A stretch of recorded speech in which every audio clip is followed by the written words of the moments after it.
Qu'est-ce qui se passe? Elle veut pas qu'on fasse les œufs à la neige. C'est pas juste. Moi, j'ai tout préparé. C'est pas ça. Mais tu comprends, je rate tout ce que je fais aujourd'hui. Les maths, la compétition de natation. Alors les œufs à la neige, t'imagines? Il n'y a rien de plus simple. Et même si on les ratait, ce ne serait pas une catastrophe, hein? Alors, dis-moi, Bob, qu'est-ce que tu as préparé? 10 œufs, 1 litre de lait, 630 g de sucre en poudre, un bâton de vanille, de l'eau et du sel. C'est tout ce qu'il faut pour un gros dessert comme ça? C'est la magie de la cuisine. Mais au fait, c'est quoi des œufs à la neige? Des blancs d'œufs battus et montés en neige qu'on fait cuire. C'est ça que j'ai peur de rater. Avec une crème vanille et du caramel. Moi, je sépare les blancs des jaunes, d'accord? Prune, tu veux bien nous aider?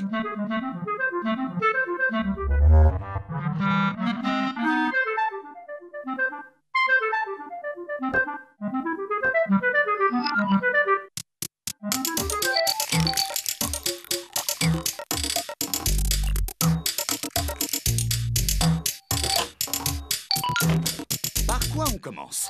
La crème anglaise. Allons-y. Oui, c'est ça. On gratte bien l'intérieur du bâton de vanille. On met les graines et le bâton dans la casserole. On ajoute une cuillère à soupe d'eau, 1 litre de lait, une pincée de sel et on met à chauffer. Voilà, sur feu moyen. Puis, on mélange les jaunes avec 200 g de sucre.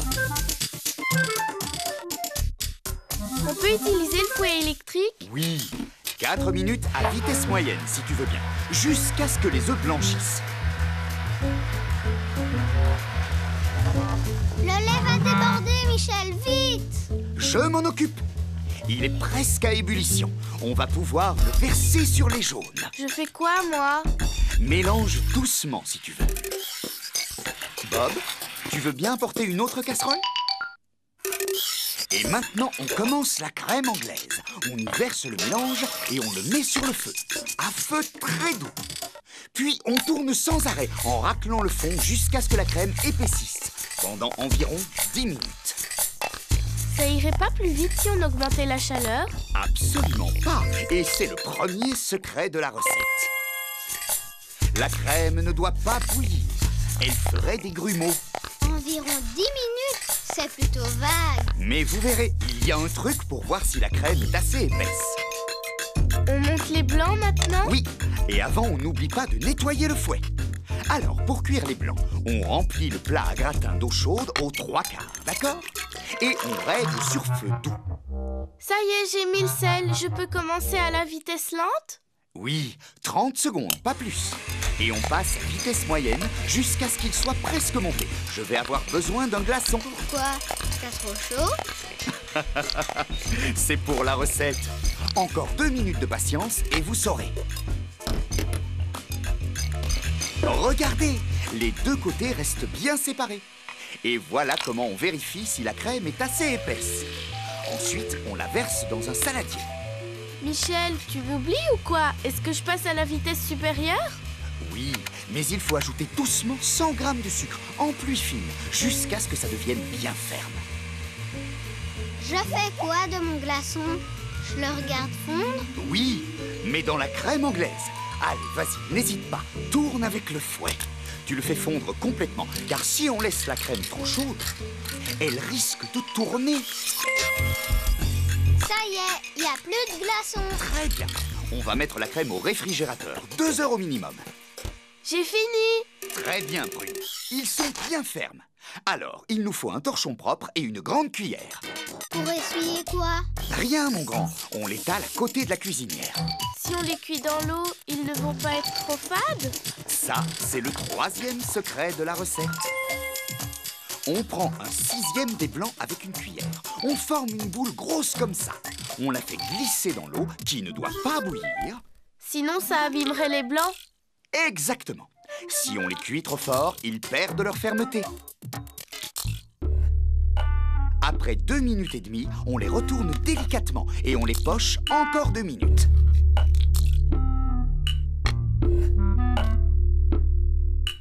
Voilà, on les sort et on les égoutte sur le torchon. Et on les oublie jusqu'à l'heure du goûter. Bob, tu veux bien sortir la crème? On va faire le caramel.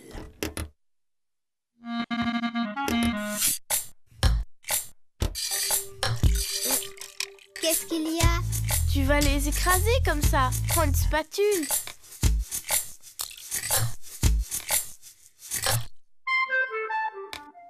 Michel, il n'y a plus de place.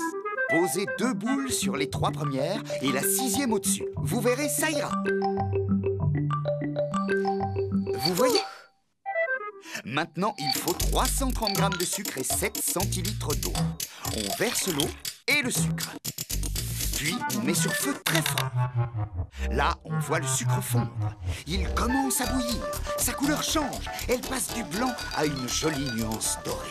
Là, on prévoit une grande cuillère. On retire très vite la casserole du feu, sinon le caramel aura un vilain goût de brûlé. Et puis, on ajoute une cuillère d'eau. On verse le caramel sur les blancs. Et on va attendre qu'il se solidifie. Je suis sûre qu'il est déjà tout dur. Oh non, ça prend environ 20 minutes. Ça, c'est de la torture. On a le temps de se rappeler tous les secrets de la recette. Il y en a beaucoup cette fois. Oui, il y en a 3. Le premier, c'est... La crème, elle ne doit pas bouillir. Oui. Le deuxième, Il faut mettre un glaçon dans la crème. c'est ça. Et le troisième, Je sais, il faut pocher les blancs dans de l'eau, pas dans du lait. En tout cas, elle est pas ratée.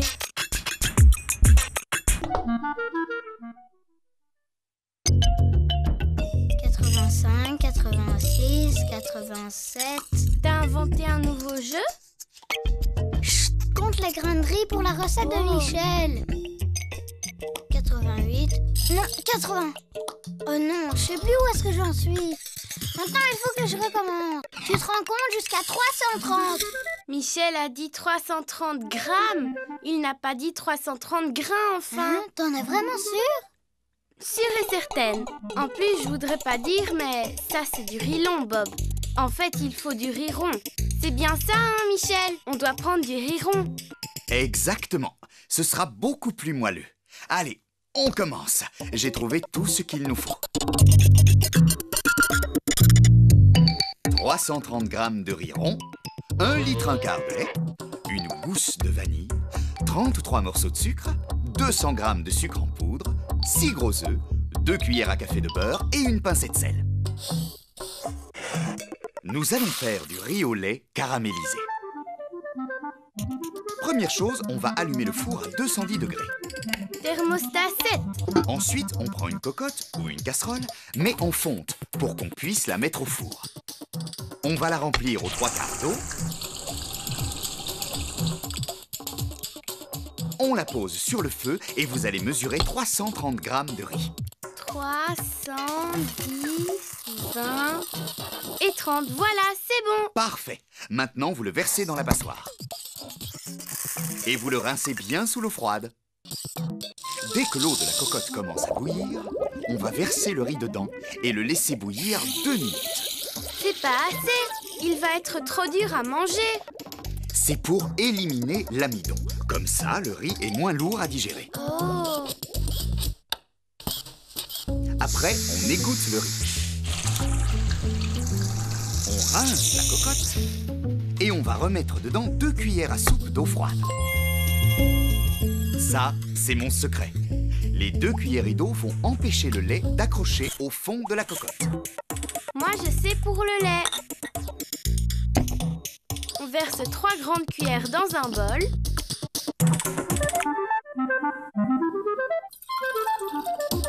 Et 1 litre 1 quart dans la cocotte. Bien! Ensuite, on découpe la gousse dans le sens de la longueur et on gratte à l'intérieur. T'as vu, Prune, ça fait des petits points noirs sur le lait. Ce sont les graines. On continue. Bob, le sucre en poudre. Le voilà. 200 grammes. Et le beurre, Michel? 2 cuillères.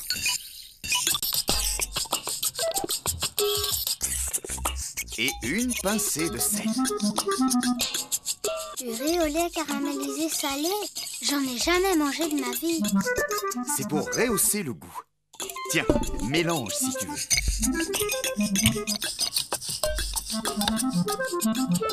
Ça bout. On va ajouter le riz, couvrir et mettre au four pendant une demi-heure. Oh. Maintenant, on va préparer le caramel. Vous pouvez mettre le sucre dans le moule à Charlotte. T'es sûre qu'il y en a 33, Prune? Oui, si t'en as pas mangé quelques-uns au passage. Ajoutez seulement 5 centilitres d'eau, ça suffira. Hé, attends! Bien, pose le moule sur le feu, Prune. Il vaut mieux que ce soit un adulte qui fasse le caramel, on peut se brûler. Et en plus, il faut connaître la formule magique. Abracadabra, ô sucre, transforme-toi. Il se passe rien du tout. Il faut attendre un peu. Oh! Regardez, le sucre fond et se transforme en caramel. Il doit prendre une jolie couleur dorée, mais pas brûler. Ensuite, on le retire du feu. Avec des gants, bien évidemment. On tourne le moule dans tous les sens pour que le caramel s'étale bien sur tous les bords. Et on le laisse refroidir. Et nous, on va se reposer un peu. Pas de question, les enfants. Où est le bol avec les 3 cuillères de lait qu'on a mis de côté? Il est là.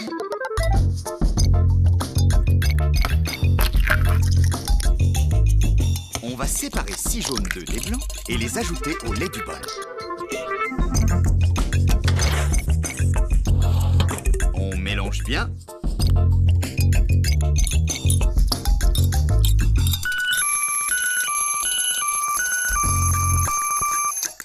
Un grand saladier, hein?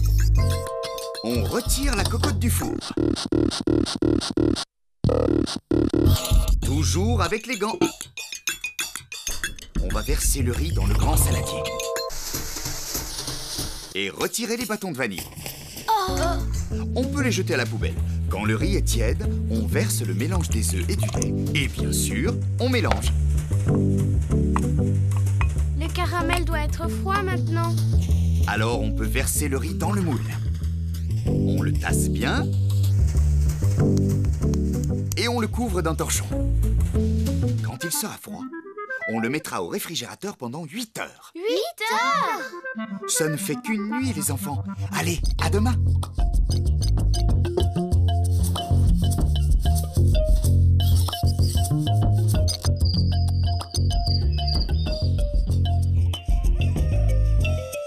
Où est le riz au lait caramélisé? Bonjour, les enfants. Justement, je vous attendais pour le démouler. Je l'ai mis à tremper dans l'eau chaude. C'est pour faire fondre le caramel. Voilà le plat. Parfait. Maintenant, il faut retourner le moule d'un coup sec. Fermez les yeux. Attention, ouvrez-les maintenant. Waouh! Il reste encore du caramel. Tu peux le racler avec ta cuillère et le mettre sur ton riz. Tiens. Merci, Michel. Oh oui, Michel, merci beaucoup. Qui nous rappelle le secret de la recette avant d'en reprendre? Moi, le secret de la recette, c'est qu'avant de faire cuire le riz dans le lait, on doit verser 2 cuillères à soupe d'eau froide dans la cocotte pour que le lait n'attache pas. C'est ça? Alors on peut en avoir encore? Du gâteau, encore! C'est fou comme la gourmandise stimule la mémoire.